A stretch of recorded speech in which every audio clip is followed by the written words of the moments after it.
Happy birthday బంగారం. ఆశీర్వదించండి తాతయ్య.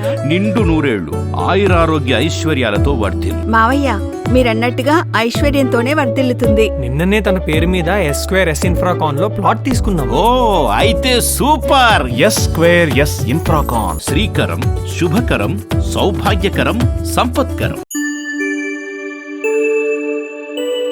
ఏదైతే ఈరోజు మన టాపిక్ అనుకున్నాం, అమరావతి రాజధాని ఆంధ్ర రాష్ట్రానికి కావాలని చెప్పి. సో అనేక విధాల అంటే అక్కడ పునర్నిర్మాణం జరుగుతూ ఉంది. గతంలో ఏదైతే అనుకున్నారో గత ప్రభుత్వంలో ఢిల్లీ పడినటువంటి పరిస్థితికి అందరూ చూసినట్లే అయితే ఇప్పుడు పనులు అక్కడ వేగవంతంగా జరుగుతుంది. సో దాని పట్ల మీ అభిప్రాయం ఏంటి? 2014లో రాష్ట్ర విభజన జరిగిన తరువాత నూతనంగా ఏర్పాటైన తెలుగుదేశం ప్రభుత్వం ఆనాడు అక్కడ ఉన్న రైతాంగం ద్వారా 36,000 ఎకరాలు రాజధానికి భూములు సేకరణ చేయడం జరిగింది. అప్పుడు ఆనాడు ప్రధానిగా బాధ్యతలు చేపట్టిన నరేంద్ర మోడీ గారు వచ్చి అమరావతిని రాజధానిగా నిర్మించాలనే ఆలోచనతో అక్కడ శంకుస్థాపన జరగడం జరిగింది. తర్వాత మళ్ళీ ఎన్నికలు రావడం 2019లో వైఎస్ఆర్సీపీ పార్టీ అధికారంలో రావడం, ఆ అమరావతి రాజధానిని శంకుస్థాపన చేసిన రాజధానిని నిర్వీర్యం చేశారు. 36,000 ఎకరాలు ఆ రైతులు గగ్గోలు పెడుతూ మేము ఇచ్చాము, ఈ రాష్ట్రానికి రాజధానిని నిర్మించండి అని చెప్పి ప్రాధేయపడ్డా కూడా, పాదయాత్రలు చేసినా కూడా మొన్న నిర్వీర్యం చేసిన ప్రభుత్వం వైసీపీ ప్రభుత్వం. ఇప్పుడు మరలా తెలుగుదేశం పార్టీ ప్రజలు బ్రహ్మరథం పట్టారు. దానికి చంద్రబాబు నాయుడు, అనుభవజ్ఞుడైన చంద్రబాబు నాయుడు గారికి ముఖ్యమంత్రి పట్టం కట్టడం, ఆయన ఈ యొక్క 36,000 ఎకరాల రైతాంగానికి మంచి చేయాలనే ఆలోచనతో రాజధానిని మొదట్లోనే ఏదైతే ప్రమాణ స్వీకారం చేయకుండా ఉన్న ముందు రోజు నుంచే కూడా రాజధాని పనులు ప్రారంభించారు. అంటే రైతాంగం కానీ, అదేవిధంగా ఈ రాష్ట్రంలో ఉన్న 5 కోట్ల ప్రజానీకం కానీ ఒక భరోసా కల్పించాడు. ఈ ఆంధ్రప్రదేశ్ రాష్ట్రానికి అమరావతి రాజధాని నిర్మాణం చేపడుతున్నారు.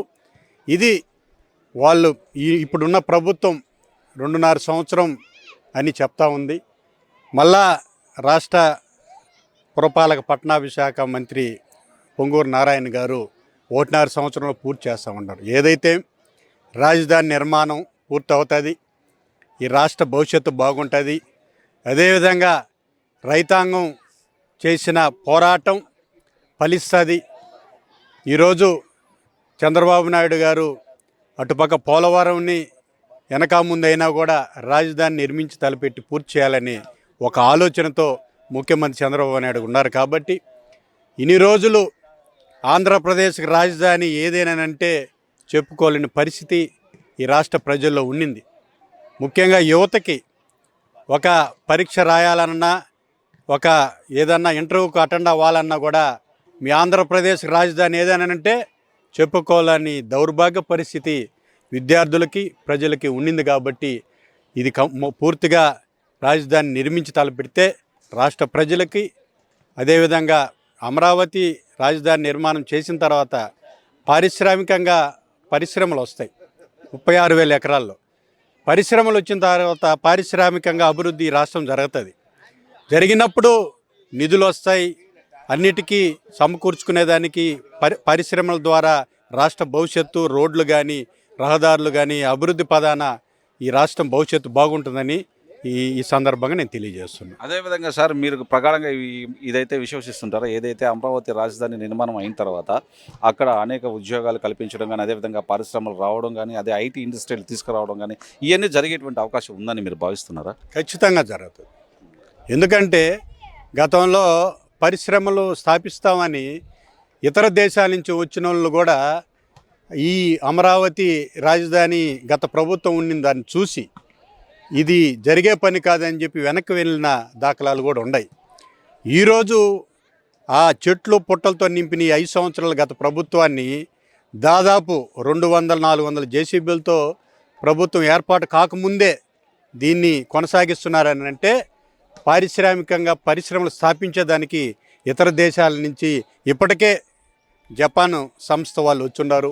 ఇక్కడ సంబంధించి ఈ ఉమ్మడి ఆంధ్రప్రదేశ్లో చిన్న చిన్న పరిశ్రమలు ఏర్పాటు చేసే వాళ్ళు కూడా గతంలో భూముల కోసం వచ్చిన వాళ్ళు కూడా ఈరోజు వస్తున్నారు. కాబట్టి ఖచ్చితంగా పరిశ్రమలు వస్తాయి, యువతకి ఉద్యోగ అవకాశాలు కల్పించిన వారు అవుతారని సందర్భంగా నేను తెలియజేస్తాను. ఎస్, అయితే లాస్ట్గా ఒక క్వశ్చన్ సార్, మీకు ఏదైతే మనకి ఎన్డీఏ కూటమి ఏర్పడిందో, అంటే 3 పార్టీలు కలిసి కూటమిగా వచ్చారో, అందులో ప్రధానంగా మనం చూసుకున్నట్లుగానైతే జనసేన పార్టీ అధినేత పవన్ కళ్యాణ్ గారు ముఖ్య పాత్ర వహించినటువంటి విధానం కూడా మనకు తెలుస్తుంది. ఇప్పుడు అతను ఉప ముఖ్యమంత్రిగా ఉన్నారు. సో ఆయన పట్ల మీరు ఏం చెప్పదలుచుకున్నారు సార్? ఆయన ఒక పోరాట యోధుడు అంటున్నారు. గతంలో చూసుకున్నట్లయితే పవర్ స్టార్ పవన్ కళ్యాణ్ అంటున్నారు, ఇప్పుడు పోరాట యోధుడు అని కూడా అంటున్నారు. ఏమంటారు మీరు? మంచి ఆలోచన గల వ్యక్తి పవన్ కళ్యాణ్. గతంలో వాళ్ళ అన్న ప్రజారాజ్యం పార్టీ పెట్టినప్పుడు అక్కడ చేస్తున్న పరిస్థితులను బట్టి అన్ననే ఎదిరించిన వ్యక్తి.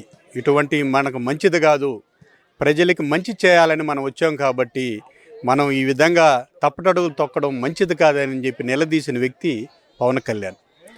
అతని ఆలోచన అంతా మంచి చేయాలా, ఈ రాష్ట్రాన్ని బాగుపరచాలా, ప్రజలతో మమేకం అవ్వాలా, ప్రజల అభివృద్ధిని కాంక్షించినప్పుడే మన నాయకత్వం బాగుంటుంది, మనల్ని నాయకుడిగా విశ్వసిస్తారననే ఆలోచనతో ముందుకు నడిచే వ్యక్తి పవన్ కళ్యాణ్.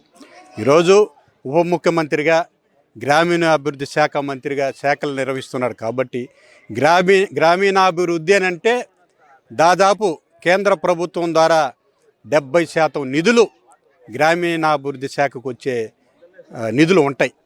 ఆ నిధుల ద్వారా సుమారు ఆంధ్రప్రదేశ్ రాష్ట్రాన్ని దాదాపు 60-70% అభివృద్ధి పదాన నడిపించవచ్చు. గ్రామాల్లో పంచాయతీలు కానీ, జిల్లా పరిషత్తులు కానీ, మండల పరిషత్తులు కానీ, ఇటువంటి అనేక